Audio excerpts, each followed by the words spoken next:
नमस्कार बच्चों, मैं अर्चना राजकीय वरिष्ठ उपाध्याय संस्कृत विद्यालय हातोज में प्राध्यापक विज्ञान के पद पर कार्यरत हूँ।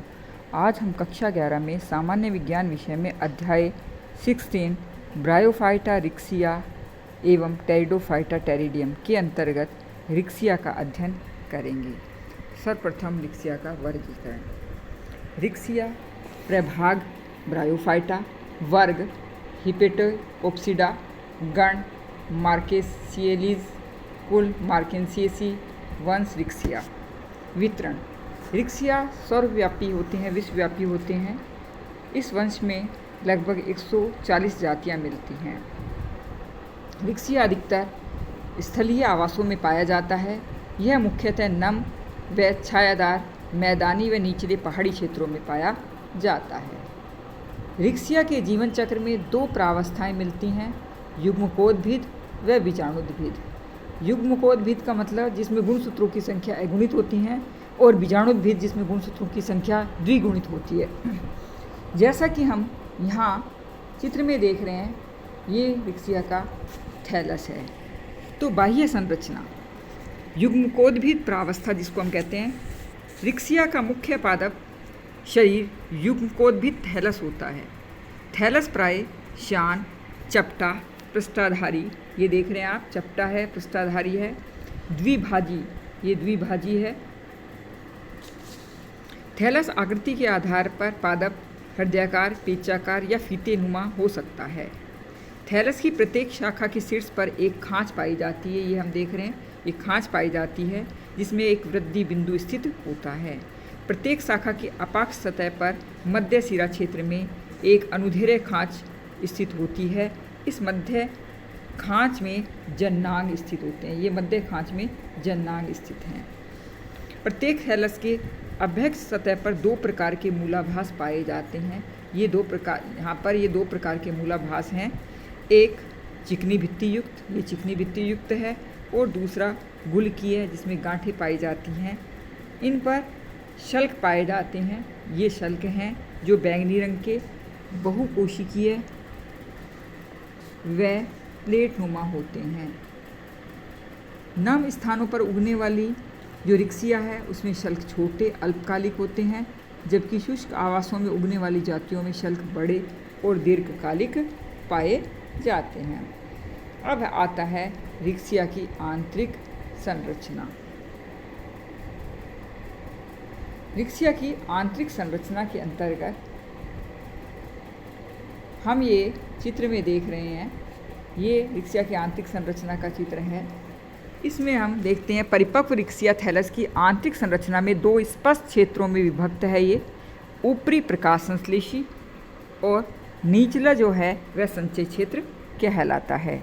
प्रकाश संश्लेषी क्षेत्र, यह क्षेत्र अशाखित उदर कोशिकाओं से बना हुआ है। ये अशाखित हैं, उदर कोशिकाओं का बना हुआ है। ये पंक्तियाँ प्रकाश संश्लेषी तंतु कहलाती हैं। ये देख रहे हैं आप। इनमें प्रत्येक तंतु की शीर्षस्थ कोशिका तुलनात्मक रूप से बड़ी, काचाभ व हरित लवक रहित होती है। ये ऊपर देख रहे हैं, ये है, इसमें हरित लवक नहीं है, ये बड़ी हैं। इसके साथ साथ इनमें आप देखते हैं यहाँ पर वायु स्थल उपस्थित हैं जो कि बाहर की ओर खुल रहे हैं, जिसमें से वायु छिद्रों के द्वारा प्रकाश संश्लेषण के समय गैसों का आदान प्रदान होता है। दूसरा क्षेत्र आता है संचयी क्षेत्र। ये देख रहे हैं आप। यह क्षेत्र प्रकाश संश्लेषी क्षेत्र के नीचे सघन, रंगहीन, मृदुत्व कोशिकाओं का बना होता है। इस क्षेत्र की कोशिकाओं में हरित लवक नहीं पाया जाता तथा अंतरकोशिकीय अवकाश की अनुपस्थिति होती है। ये कोशिकाएं स्टार्च के रूप में भोज्य पदार्थों का संचय करती हैं। इस क्षेत्र की सबसे निचली परत निचली अधिचर्म का कार्य करती हैं। इस निचली अधिचर्म से ही मूलाभास और शल्क विकसित होते हैं। अब आता है रिक्सिया में जनन।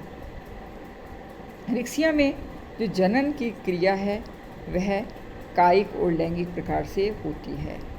कायिक जनन रिक्सिया के अंदर अनुकूल परिस्थितियों में होते हैं। कायिक जनन में रिक्सिया के अंदर विखंडन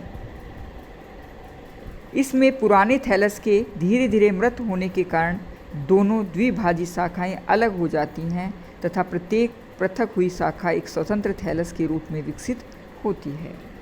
दूसरा आता है अपस्थानिक शाखाओं द्वारा। रिक्सिया की कुछ जातियों के थैलस की अभ्यक्ष सतह पर अपस्थानिक शाखाएं विकसित होती हैं। ये मात्र पादप से अलग होकर नया थैलस बनाती हैं। तीसरा है चिरस्थायी शीर्ष द्वारा। शुष्क क्षेत्र में उगने वाली जातियों में प्रतिकूल परिस्थितियों में शीर्ष भाग के अतिरिक्त संपूर्ण थैलस नष्ट हो जाता है और वह शीर्ष भाग मृदा में दबा रहता है, जिसे चिरस्थायी शीर्ष कहते हैं। अनुकूल परिस्थितियां आने पर यह वृद्धि कर एक नया थैलस का निर्माण करता है। इसके बाद आता है कंद के द्वारा। रिक्सिया की कुछ जातियों में वृद्धि काल की समाप्ति पर इस तरह से ऊपर वाले पार्ट पर इस तरह की कुछ संरचनाएं विकसित होती हैं। ये गोलाकार चिरकालिक संरचनाएं होती हैं। ये कंद प्रतिकूल परिस्थितियों में सुषुप्त पड़े रहते हैं और अनुकूल परिस्थितियों में मात्र पादप से अलग होकर के एक थैलस का निर्माण करते हैं। इसके बाद आता है मूलाभास के द्वारा। मूलाभास के शीर्ष भाग पर विशिष्ट बहुकोशिक संहति का निर्माण होता है। इसे भूमिगत जेमा कहते हैं। अनुकूल परिस्थितियां आने पर नव पादप का निर्माण करता है। अब आता है रिक्सिया में जनन, लैंगिक जनन। जैसा कि हम जानते हैं, लैंगिक जनन जिसमें दो युग्मक भाग लेते हैं उसे हम कहते हैं लैंगिक जनन। इसका लैंगिक जनन विषम युग्मकी प्रकार का होता है, यानी कि नर युग्मक और मादा युग्मक संरचना और व्यवहार में अलग अलग प्रकार के होते हैं। नर जननांग पुधानी और मादा जननांग स्त्रीधानी कहलाते हैं। रिक्सिया की अधिकांश जातियां उभयलिंगाश्री होती हैं, यानी कि एक ही थैलस पर नर और मादा जननांग स्थित होते हैं।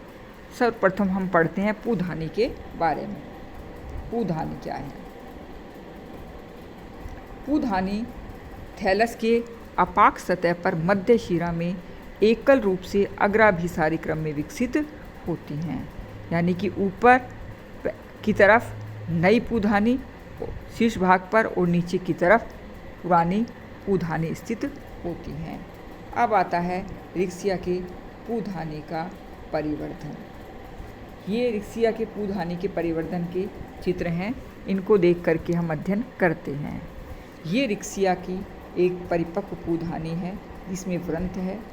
ये जैकेट देख रहे हैं आप, बंदे कोशिकाओं का बना हुआ इकैरी परत का, और ये अंदर जो हैं ये पूजनक कोशिकाएं, मात्र कोशिकाएं हैं जिनमें पूअणु का निर्माण होता है। यानी कि पुधानी या तो गोलाकार, अंडाकार या गुंडाकार संरचना में स्थित होती हैं। अब आता है इसका परिवर्धन। ये एक पहली कोशिका है जिसे पुधानी प्रारंभिका कहते हैं। पुधानी प्रारंभिका जो है वह थैलस के अपाक सतह पर शीर्ष कोशिका से 2-3 कोशिका पीछे खांच में बनती हैं।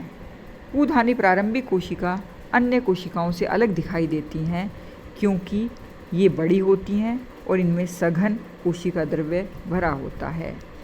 इसमें एक अनुप्रस्थ विभाजन होता है, आप जैसा देख रहे हैं। एक कोशिका इसमें ऊपर बनती है और एक कोशिका इसमें नीचे की तरफ बनती है। नीचे वाली कोशिका आधारीय कोशिका और ऊपर वाली कोशिका ऊपरी कोशिका कहलाती है। आधारीय कोशिका जो है वह केवल इतना ये जनन में भाग नहीं लेती, केवल ऊपर वाली कोशिका ही जनन में भाग लेती है। बाह्य कोशिका जो है वह उत्तरोत्तर अनुप्रस्थ विभाजन के द्वारा 4 तंतुकों का निर्माण करती है। यहाँ पर हम देख रहे हैं 4 तंतु कोशिकाओं का निर्माण करती हैं। इस तंतु की 2 ऊपरी कोशिकाएं, यहाँ पर 4 हैं, ये दोनों ऊपरी कोशिकाएं 2 हैं, ये प्राथमिक व्रंत कोशिकाएं कहलाती हैं और बाद में ये प्राथमिक व्रंत कोशिका विभाजन द्वारा 2 कोशिकीय मोटाई युक्त बहुकोशिक व्रंत का निर्माण करती हैं। नीचे वाली 2 कोशिकाएं ये देख रहे हैं आप, ये दोनों कोशिकाएं जो हैं प्राथमिक पुधानी कोशिका का निर्माण करती हैं, जिसमें 2 उदर विभाजन एक दूसरे के समकोण होती हैं, जिससे 4 कोशिकाओं के 2 सोपान बनते हैं, जैसा कि यहाँ पर हम देख रहे हैं।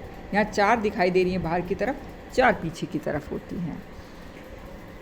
इस प्रकार से 8 कोशिका युक्त जैकेट बन जाती है। 8 फिर दोबारा से इसमें ये जो आप देख रहे हैं 4-8 कोशिका, इसमें फिर विभाजन होते हैं। 8 कोशिका युक्त संरचना बन जाती है।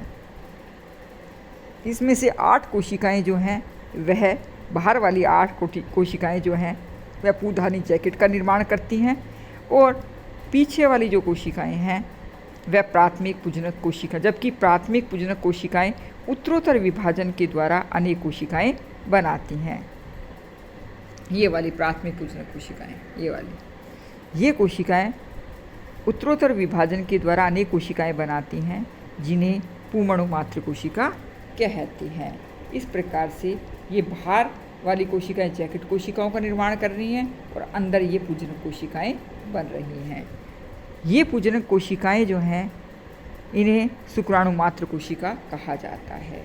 अब इन शुक्राणु मात्र कोशिका के अंदर समसूत्री विभाजन होता है, और समसूत्री विभाजन होने के बाद इसमें एक शुक्राणु मात्र कोशिका से इस प्रकार से 2 कोशिकाओं का निर्माण होता है।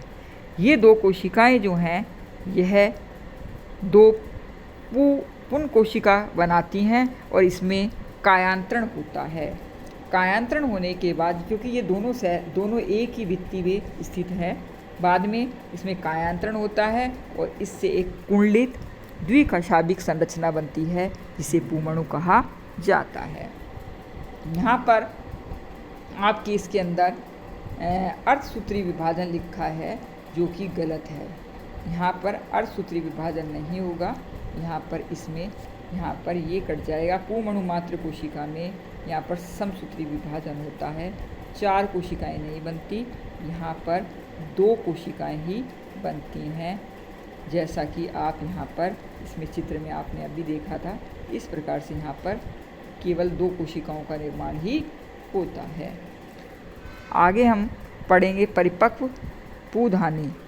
परिपक्व पूधानी, जैसा कि हम इस चित्र में देख रहे हैं, इसमें मान लीजिए या आगे नीचे भी दे रखा है।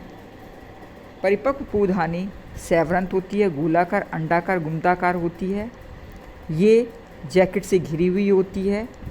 इसके अंदर पुमणु मात्र कोशिकाएं हैं, जो बाद में पुमणु बनाती हैं, जैसा कि हमने देखा कुंडलित द्विकशाभिक पुमणु होता है।